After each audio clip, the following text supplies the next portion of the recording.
balik lagi di pengen cerita aja bareng gua Aksa. Kesempatan kali ini gue mau berbagi pengalaman ke kalian apa yang gue dapat setelah membaca buku Lelaki Harimau karangan Eka Kurniawan. Pertama, kita coba cari tahu dulu identitas buku dari Lelaki Harimau. Lelaki Harimau ini diterbitkan oleh PT Gramedia Pustaka Utama, diterbitkan pertama kali di Jakarta tahun 2004. Cover pertama yang baru itu terbit tahun Agustus 2014, dan yang gue pegang ini kebetulan cetakan ke-9 yang terbit bulan September 2018. Desain sampul dibuat sendiri oleh Mas Eka Kurniawan, layout isi Novi Prestia, dan apa lagi yang harus gue ceritakan di sini, ISBN-nya ada ISBN-nya 978-602-03-2465-4. Oke. Ngomongin soal Lelaki Harimau, gue bisa bilang adalah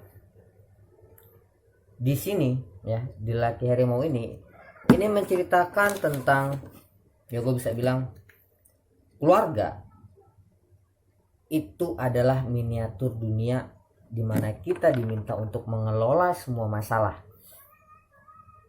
Karena permasalahan di sini dimulai, ada banyak masalah yang ada beberapa masalah, gue nggak bilang jangan banyak, tapi ada beberapa masalah yang berhubungan dengan keluarga, dan terutama membicarakan tentang keluarga Margio, si tokoh utama. Masalah pertama bermula ketika Komar bin Sueb ayah dari Margio menikah dengan Nur Aini. Ya gue bisa bilang masalah pertama di sini mulai karena Komar bin Sueb menikah dengan Nur Aini itu dijodohkan. Ya umumnya orang-orang zaman dulu lah. Tapi kemudian Komar bin Sueb terlalu acuh terhadap masalah hubungan mereka, terutama perasaan Nur Aini. Ya gimana gua nggak bilang kalau misalnya Nur Aini Komar itu terlalu acuh. Tinggal di beda provinsi, di zaman dulu belum ada handphone, dan kalau kalian punya orang tua bisa ditanyakan bagaimana orang dulu itu berhubungan jarak jauh lewat surat dan sangat menanti-nantikan surat, dan itulah yang dilakukan oleh Nur Aini.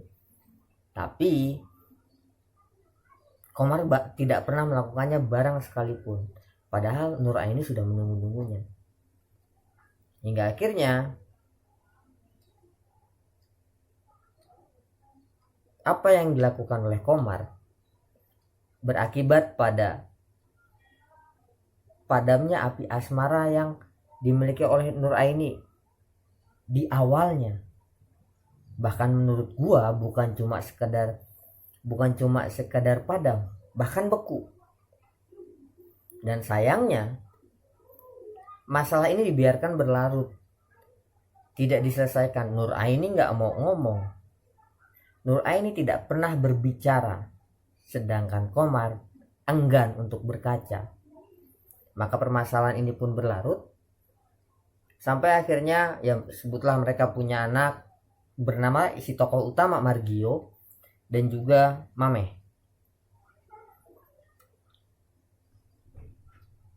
Iya, permasalahan yang berlarut ini akhirnya membuat, ya kalau gue bisa bilang, Komar bin Sueb sering memilih kekerasan sebagai pelampiasan. Dan akibatnya berlanjut. Margio yang menyaksikan bahkan juga merasakan kekerasan itu menghadirkan dendam di dalam dirinya. Padahal orang-orang menilai bahwa Margio adalah orang yang pendiam, penurut. Intinya Margio dianggap baik oleh orang-orang sekitarnya. Dan orang-orang pun tahu Orang-orang pun tahu apa yang dilakukan oleh ayahnya, Komar. Sampai akhirnya orang-orang pun tahu bahwa Margio sering kali bilang bahwa dia akan membunuh Komar. Dan lagi di sini, itu hanya satu sudut pandang. Tapi di sudut pandang lain, Komar bercerita, Komar memiliki alasan, atau Komar memendam sendiri alasannya bahwa dia kelelahan. Dia merasa bahwa dirinya adalah satu-satunya sosok pencari rezeki, tapi tidak pernah mendapatkan kasih sayang bahkan di keluarganya sendiri. Komar menilai bahwa anak-anaknya Margio dan Mameh itu sulit diatur. Sedangkan Nuraini tidak memberikan cinta kasihnya. Lalu kemudian masalah berlanjut, keterbatasan ekonomi akhirnya membuat Margio maupun bahkan Nuraini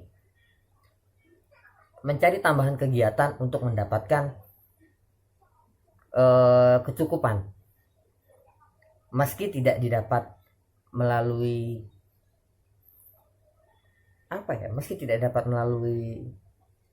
bongkahan uang, setidaknya mereka bisa dapat makan untuk hari itu. Nah, di sini muncullah tokoh-tokoh lain seperti Anwar Sadat. Anwar Sadat ini orang yang mampu karena dia menikah dengan Kasia. Seiring berjalannya cerita, Anwar Sadat yang dikenal suka mengganggu wanita akhirnya berhasil memperangkap Nuraini.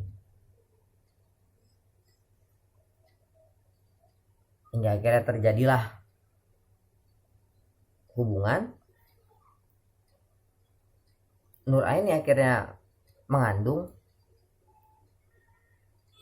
dan yang membuat merasa baik-baik saja adalah selama pernikahan dengan Komar, atau bahkan selama Margio hidup melihat ibunya, dia tidak pernah melihat ibunya tersenyum. Tapi saat itu ia melihat ibunya tersenyum. Dan seiring berjalannya waktu, Margio tahu bahwa ibunya sedang mengandung. Tapi yang membuat Margio bingung adalah ketika Komar pulang, Komar bersikap jauh lebih keras kepada Nuraini. Saat itu Margio sudah berumur 20 tahun. Dan Margio tahu ada yang salah. Yang salah adalah Margio tahu bahwa itu bukan anak bapaknya. Tapi bapaknya diam aja, bapaknya tidak mengumbar, atau bapaknya bahkan tidak marah kepada. Bapaknya tidak ingin mencari tahu siapa bapak dari anak itu. Margio pun diam saja, dalam artian Margio tidak ingin mengumbar aib. Seperti yang saya bilang, bagaimanapun dalam penyelesaian sebuah masalah, harga diri itu paling utama. Lalu kemudian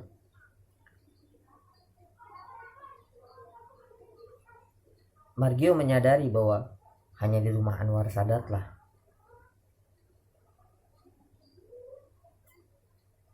Margio yang pendiam. Seperti yang pernah gue bilang di beberapa tulisan gue sebelumnya, hati-hatilah dengan marahnya orang pendiam. Ya, gue bisa bilang itu juga berlaku buat Margio. Margio yang pendiam adalah bom waktu yang siap meledak kapanpun. Yang waktunya entah.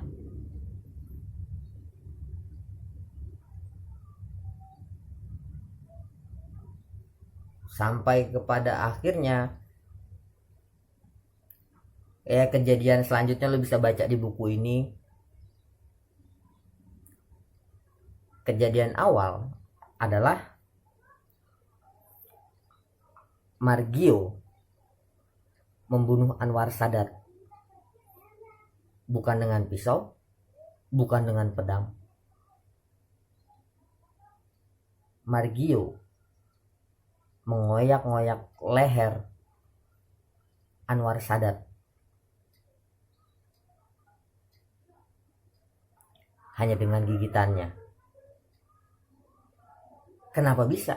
Dan kenapa judulnya menjadi lelaki harimau?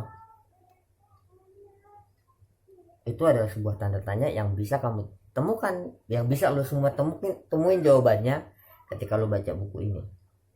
Dan gue bisa bilang, ketika gue bilang bahwa membaca buku ini akhirnya membuat kita menemukan beberapa cara untuk menyelesaikan, beberapa cara untuk menemukan keadilan. Ya gue ngasih contoh tadi. Pertama, Margio boleh marah sama bapaknya, boleh benci sama bapaknya karena kekerasan yang dilakukan oleh bapaknya. Tapi sesungguhnya Margio juga bersalah karena tidak memberikan perhatian apapun kepada bapaknya. Padahal sebagai seorang yang mencari rezeki untuk keluarganya, bapaknya berhak mendapatkan perhatian untuk tetap bisa berusaha dengan sebaik-baiknya.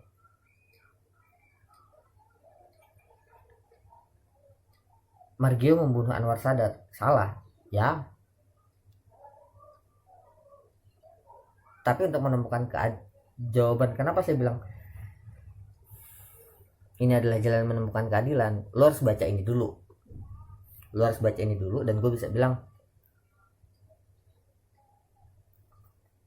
tulisan ini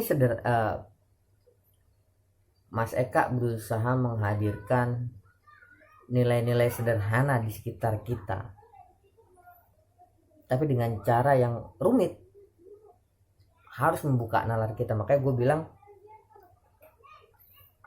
ini nggak cocok buat apa tadi gue bilang, ini nggak cocok buat yang ya terutama yang buat ke kanak-kanakan ya, karena ada beberapa bagian yang dewasa, karena di sini tulisnya juga umurnya 21 plus. Ini adalah sebuah realitas sosial yang sebenarnya ada di lingkungan kita dimanapun, tapi digambarkan dalam sebuah lingkup kecil, keluarga Margio, dengan buku judul Lelaki Harimau. Gue cuma bisa bilang terima kasih buat Mas Eka yang sudah melahirkan buku ini, yang membuka kesadaran gue tentang beberapa hal, terutama untuk mengutamakan harga diri dalam setiap cara menyelesaikan masalah. Itu aja dari gue, sampai ketemu di review buku gue yang lainnya. Terakhir gue bilang, membaca Lelaki Harimau secara tidak langsung menceritakan masalah-masalah kita. Terima kasih, sampai ketemu lagi.